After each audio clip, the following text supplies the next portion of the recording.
you know, they've taken away premeditation. I can't get my head around why somebody would do this, but there are some disturbing aspects of the story. Particularly, we now know about the Chick-fil-A incident where he was there 5 minutes before getting to work. Yes, Dr. Drew, I believe cops know a whole lot more than they are saying. Remember, one of the police officers sort of at the beginning of this case said, I've been in law enforcement 34 years, and what I know about this case shocks my conscience as a police officer, as a father and a grandfather. What shocks his conscience so much? It would appear not an accidental death. It appears that it's more than that. And then we have all these details going to the surface in dribs and drabs. So we know they're holding him without bond. Why are they holding without bond? That's not what you do to somebody who has been in an accidental tragedy. It's a great point. It's a great point, yes. Yeah. Tell me more. What else? Well, I mean, if you look at what we learned today, we learned that he took his child to a Chick-fil-A, and he took the child from the Chick-fil-A into the car. That's what it says in the criminal warrant. So he had to strap the little boy in facing the back seat. And then he drives a very short distance to work. And in that process, he forgets the child is there.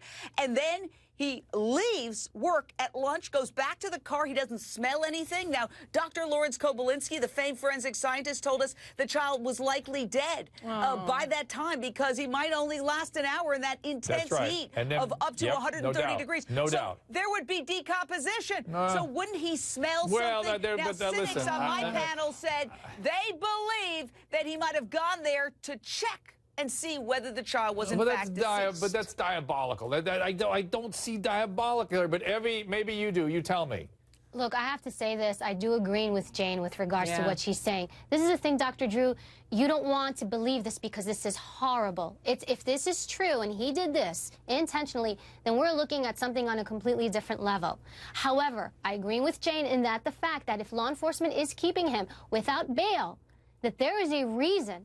We don't know everything. We are not privy to everything, but they have to have good, legitimate reason to keep a father who just lost his son, all right, and then put him out there as a #1 suspect. They wouldn't do that unless they had something pretty substantial. Let me ask this, Evie, is it possible they're holding him because he's on suicide watch? I mean, maybe they're holding him for his own safety. Is that possible? Anybody? Not under this, not no. like this. Jane, no? You would put him in a mental institution or something like that. But maybe he's in a jail mental ward or something. I mean, there are those sorts of observation units associated with incarceration. Jane, no?